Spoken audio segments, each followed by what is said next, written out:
Welcome to What's Cooking in the Library. Today we are going to do crepes. We are actually going to do gluten-free crepes this week. Thursday is gluten-free day, and there are a lot of people that do have to be gluten-free, so I just wanted to bring an awareness to that. You have to cook just a little different with gluten-free products, and so today we are doing gluten-free for our crepes. So one of the differences with crepes is, or with gluten-free flour, I'm using a gluten-free 1-to-1 flour today. And one of the things is you have to usually measure it differently. So a lot of times with regular flour, you just put your cup in, measure it, level it off. On gluten-free flour, you dip it out and you measure it according to grams. So I have a digital digital scale, and we're just going to measure it out towards 120 grams of gluten-free flour here, which is approximately 3/4 cup. But, okay. So get it to 120 grams. There's 120 grams right there of gluten-free flour. And we're just gonna put that in a bowl. Now, if your gluten-free flour does not have xanthan gum, then you would add a 1/4 teaspoon of xanthan gum. But a lot of flour mixes, gluten-free flour mixes, have the xanthan gum. That kind of helps act as the gluten in the flour. So I don't need to add that, but if you did need to add that, you would add a 1/4 teaspoon of that. Then we're gonna add a tablespoon of sugar. Now, if you want a savory crepe, something like with meat or something like that in there, then you wouldn't add the sugar. But we're gonna add a tablespoon of sugar to this one because we're gonna do fruits and it's gonna be more of a sweet, okay? Then 1/8 teaspoon of salt.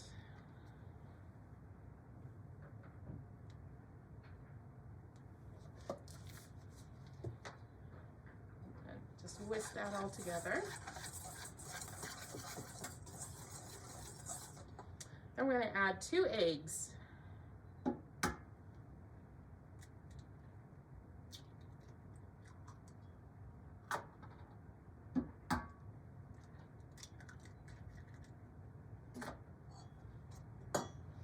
Then we need 300 grams of milk. And there again, we're gonna measure that out. Actually, it is just over 1 cup.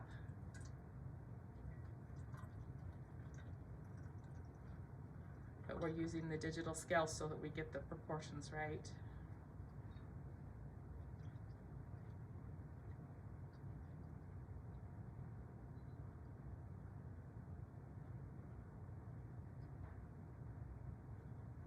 Okay, there's our 3. We're gonna add about 1/3 of that to this mix. The reason we're only adding about 1/3 of it is it's easier to make sure you get all the lumps out. We're now gonna stir this with a whisk until we get all the lumps out of it. And it's easier without all of the milk in.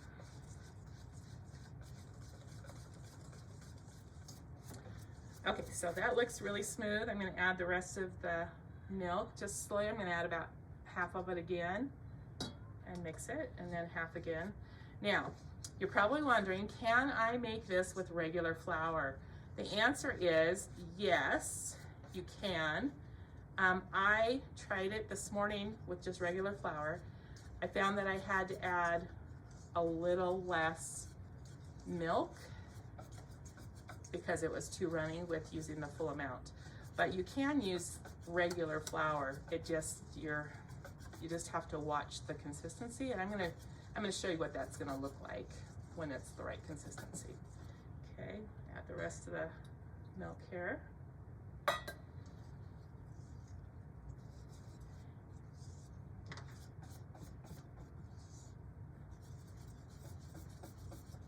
You just want to make sure that there are no lumps. You want to try to get it just as smooth as you can. Now, if you wanted to, you can throw it in a blender. And that also helps getting all the lumps out, but just using a whisk today. Okay, now you want it pretty, you want it to be pretty liquidy. You don't want it, like you can see that it just runs off really easy. You don't want it to be too thick or else it's not gonna spread well in your pan. So you want it to be to where it's pretty thin, but you don't want it too thin. So just about like that, just, okay. Now, our next thing we're gonna do is we need to turn on the pan, and we want to get your pan really hot. So we're gonna let that heat up for just a little bit. Then we're gonna sprinkle a little bit of water in to make sure it's hot enough. When you sprinkle the water in, it should sizzle and kind of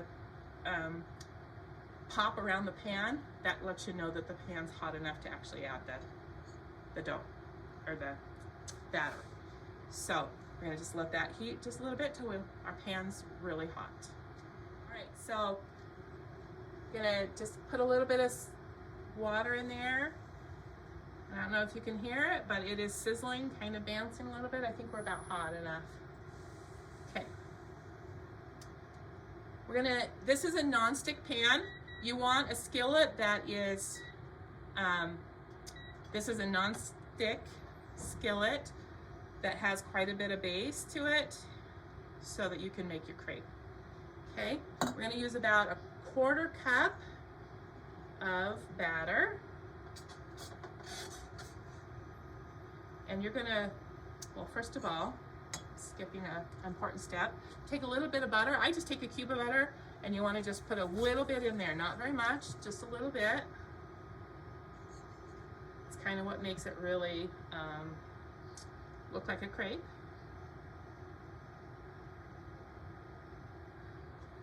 And as you pour it in, you kind of twirl the pan to where it spreads out to where it's thin. You can kind of see how it's spreading out. You want it to be nice and thin. I'm doing this on medium heat. You don't want it to be too hot or else it'll cook too fast. You don't want it to be too low. So medium, just over medium heat, depending on your stove. So, and then as soon as it starts, it'll kind of start looking a little bit dry and kind of coming up on the edges. That's when we know that it's time to turn it.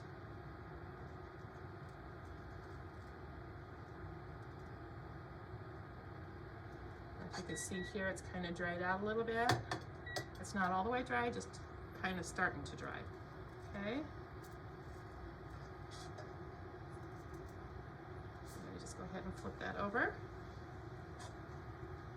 and let it cook on the second side.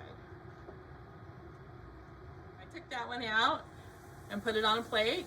Just add a little bit more butter. There again, a 1/4 cup of batter. And we're just swirling the pan until it's thin.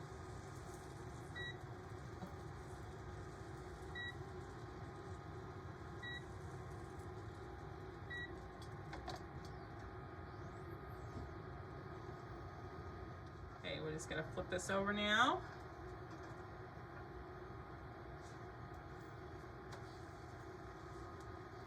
And then we're just gonna let it brown again on that other side for just 30 seconds to a minute. It doesn't take very long because they're really thin. And then we'll pull it out and just keep cooking. This makes about 7 crepes with this recipe. If you have a big family, you might want to double it at least. You can see on this side, it just kind of lightly browned in places. That's what it should look like. Okay. Again, a little bit of butter. Swirl it on.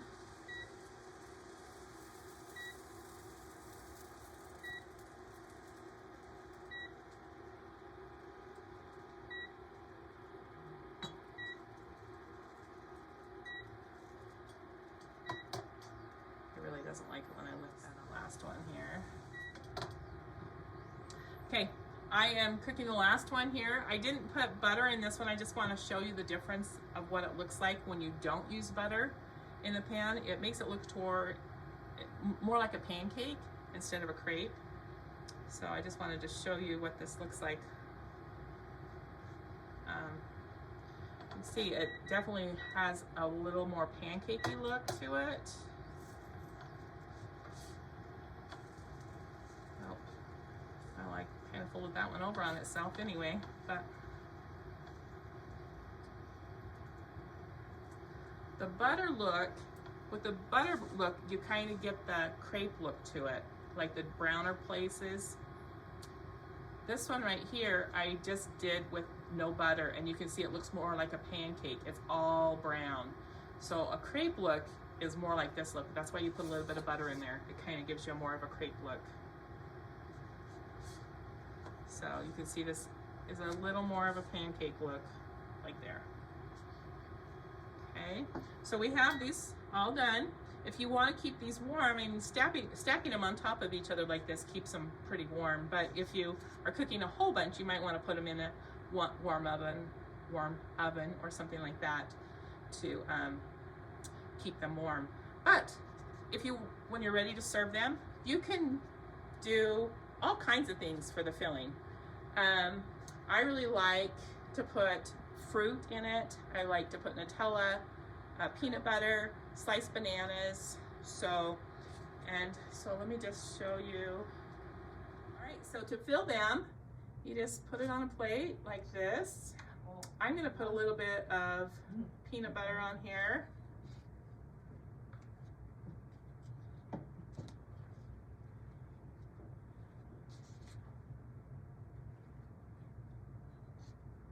And I like a little bit of Nutella. You gotta have a little chocolate in there, right?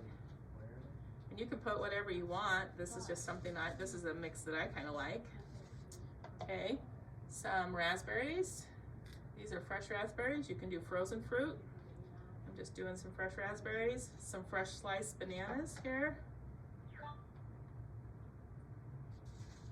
And then you're just gonna roll them up. This is probably not a good, I'm using the one that flipped over on itself, so it's not giving a good